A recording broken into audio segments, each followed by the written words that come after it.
Bonjour à tous et bienvenue sur la chaîne YouTube. En préambule de la vidéo, je vous rappelle simplement que vous pouvez vous abonner à la chaîne pour avoir plus de vidéos et toujours être au courant des vidéos. N'oubliez pas de, si vous le voulez, d'activer la petite cloche de notification. Je vous rappelle également qu'on fait régulièrement des concours sur la chaîne pour gagner différents lots, notamment des cartes cadeaux. Donc n'hésitez pas à vous abonner parce qu'il n'y a que des personnes abonnées qui peuvent concurrencer, qui peuvent participer à ce genre de jeu. Voilà. Aujourd'hui, on se retrouve pour parler de la première journée de la Coupe du Monde. Donc, quand je dis la première journée, c'est pas ce qui s'est passé le jeudi 14 juin, mais c'est tout ce qui va se passer pour les premiers matchs, quoi. Premiers matchs de chaque groupe. Et donc, je voulais vous livrer mes pronostics. Donc, Russie-Arabie Saoudite a déjà eu lieu à l'heure où je tourne la vidéo, puisque je la tourne 15 juin, minute 36, donc vendredi. Donc Russie-Arabie Saoudite, c'est déjà vu, c'est la Russie qui l'a emporté 5-0. J'aurais aussi parié sur la Russie. Là, je vais vous donner mes pronostics et mes avis, voilà, sur ce qui va se passer lors de la première journée. Donc Égypte-Uruguay, pardon.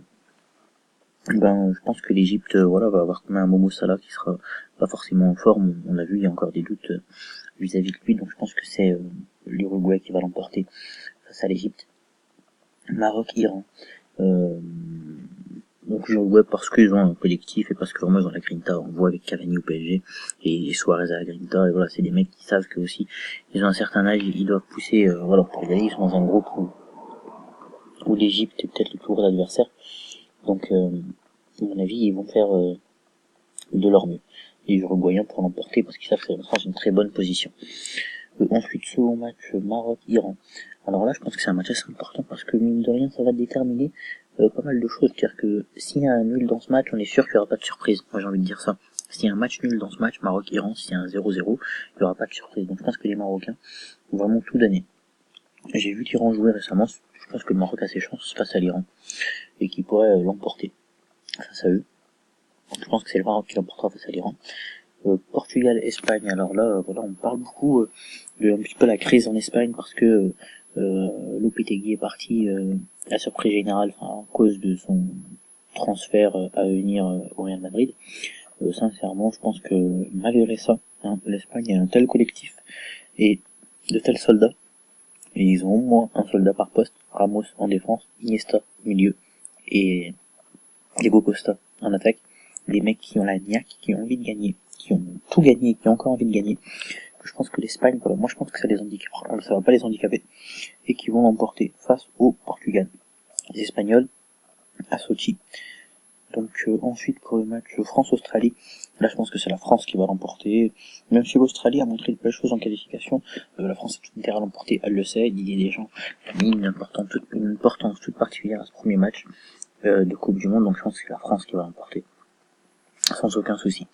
Argentine-Islande, alors on sait que les Islandais c'est un verrou très solide, et c'est dur de leur mettre des buts, mais je pense que l'Argentine, voilà, ils ont fait exprès, ils se sont rassurés contre des adversaires un peu moindres dans leur phase de préparation. Je pense que voilà, là ils ont retrouvé leur football, les Argentins, parce que bon, ils ont été qualification chaotique, c'est une chose, mais je pense qu'ils ont retrouvé leur football et qu'ils devraient l'emporter face à l'Islande, mais ça serait pas une partie de plaisir, de mon point de vue. Ensuite, Pérou-Danemark. Et bah, je pense qu'il va y avoir une surprise, parce que les Péruviens jouent vraiment bien au ballon. Alors, les Danois sont solides dans le milieu, etc. Mais le Pérou, c'est très vif. C'est quand même relativement technique. Donc, je pense que la surprise va venir de là. Le Pérou va l'emporter face au Danemark. Ensuite, Croatie-Nigeria. Croatie-Nigeria, moi, quand je vois ce match, je vois quand même un piège. La Croatie, ça joue bien au football.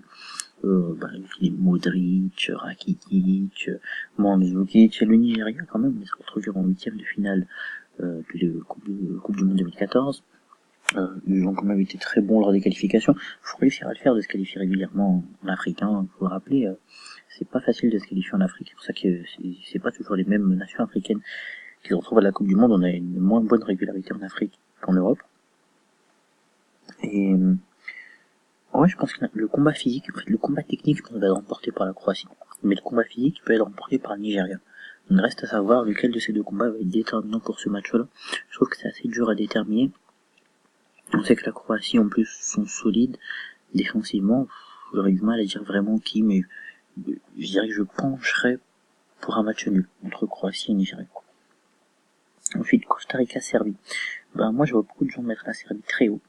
dans leurs estimations entre guillemets. Moi je pense que le Costa Rica ça joue mieux que la Serbie. Que voilà, c'est plus technique, que voilà, ils seraient comment ils sortent de la zone AM Sud, qui est pas une zone n'importe quelle zone. Moi je pense que le Costa Rica va l'emporter sur la Serbie. Et ça, je pense que ça peut être une large victoire, genre un 3-0. Donc voilà. Ensuite, Allemagne-Mexique, ben, les Mexicains se sont bien préparés dans tous les sens du terme, mais je pense que l'Allemagne va l'emporter parce que c'est les champions du monde en titre et qu'ils peuvent pas faire autrement. Enfin, voilà, je pense que le football va parler. Brésil contre Suisse. Alors là, de la même façon, Brésil-Suisse, je pense que Neymar et ses coéquipiers auront à cœur de bien commencer cette phase de qualification. Et donc je pense qu'ils vont vraiment tout faire pour l'emporter, même si la Suisse est très solide défensivement parlant. Parce que je pense que ça peut être les deux qui montent ou qui passent, hein, Brésil et Suisse dans leur groupe. Donc c'est déjà les deux potentiels vainqueurs du groupe qui s'affrontent lors du premier match. Mais je pense que le Brésil va l'emporter, même si voilà, je pense que à l'usure ils vont les avoir quoi. Parce que j'ai peur que la Suisse n'ait rien à proposer offensivement, et ça va les perdre s'ils restent dans leur 22, et c'est ce qui risque d'arriver, ça va les perdre. Je pense que ça sera un beau match, et peut-être que la Suisse va même craquer comme ils avaient pu le faire face à la France, en perdant je crois 5-0, quelque chose comme ça. Ensuite, Suède, Corée du Sud, et pas là j'ai envie de croire en la Suède, mais puis la Corée du Sud ça joue bien au football, mais j'ai envie de croire en la Suède, parce que physiquement, la nature les a prédisposés, voilà, par rapport aux Coréens du Sud, à avoir des physiques plutôt impressionnants, assez de coffre. Je pense que ça va se voir sur les terrains. Donc c'est vrai que la Suède l'emportera face à la Corée du Sud. Ensuite Belgique contre Panama. Voilà, je pense que pareil ça peut être une boucherie. Et la Belgique va emporter une belle victoire. Et ils le mériteraient, hein, j'ai envie de dire. S'ils mettaient pas mal de buts, ils ont une armada offensive assez impressionnante avec Hazard, Benteke, Batshuayi et autres. Donc voilà, j'attends un beau match. C'est un match que j'aimerais bien regarder parce que je pense qu'il y aura des buts. Tunisie, Angleterre. Là pareil, il y en a beaucoup qui pensent qu'il va y avoir une boucherie. Moi je pense pas, mais je pense que l'Angleterre l'emportera à terme, mais sur le plus petit des scores, 1-0, je veux bien 1-0 pour l'Angleterre. Pour l'Angleterre, oui c'est ça. Face à la Tunisie, parce que la Tunisie je pense opposera quelque chose, quoi. Il y aura un impact physique, il y aura quelque chose. Ensuite Pologne-Sénégal. Alors là, je pense que c'est pareil, un match, je pense que celui qui remporte ce match, Pologne-Sénégal, sera celui qui se qualifiera, enfin l'un des deux qui se qualifiera dans le groupe, dans leur groupe. Et là, j'ai envie de donner mon avantage au Sénégal, parce qu'on sait que c'est une équipe qui va avec son âme, qui donne tout ce qu'elle a, et je pense que ça peut vraiment les aider, quoi, dans ce match-là. Et la Pologne, je les vois pas trop faire quelque chose. Ils ont Lewandowski, c'est la tête de gondole, mais à part ça, voilà, je ne vois pas trop faire quelque chose. Je vois bien l'équipe d'Al-Bussissi créer la surprise et venir battre la Pologne 2-1 ou 3. Ensuite, Colombie, Japon, ben là, je pense que la Colombie va l'emporter. On sait que techniquement c'est très bon la Colombie. On les a vus contre la France récemment. On a vu ce qu'ils étaient capables de faire. Donc voilà, je pense que ils vont vraiment faire un gros match les Colombiens. Je pense que ça va être un peu la surprise de cette Coupe du Monde, comme ils l'ont été déjà en 2014. Donc voilà.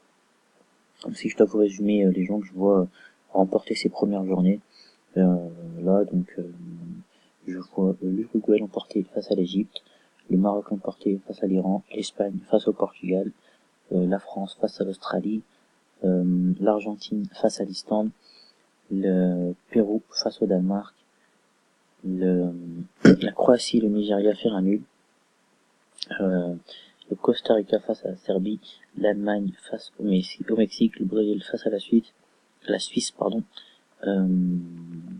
Suède face à la Corée du Sud, la Belgique face au Panama, l'Angleterre face à la Tunisie, le Sénégal face à la Pologne et la Colombie face au Japon. Voilà, c'était mes pronostics pour la première journée de la Coupe du Monde. J'espère qu'ils s'avéreront exacts.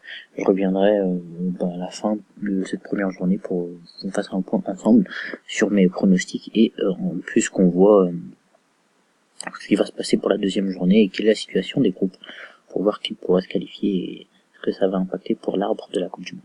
Voilà, n'hésitez pas à vous abonner, à rejoindre la communauté de la chaîne Pardon Sport. N'oubliez pas de liker, de commenter, de partager. Je vous retrouve très rapidement pour une prochaine vidéo. Salut les amis.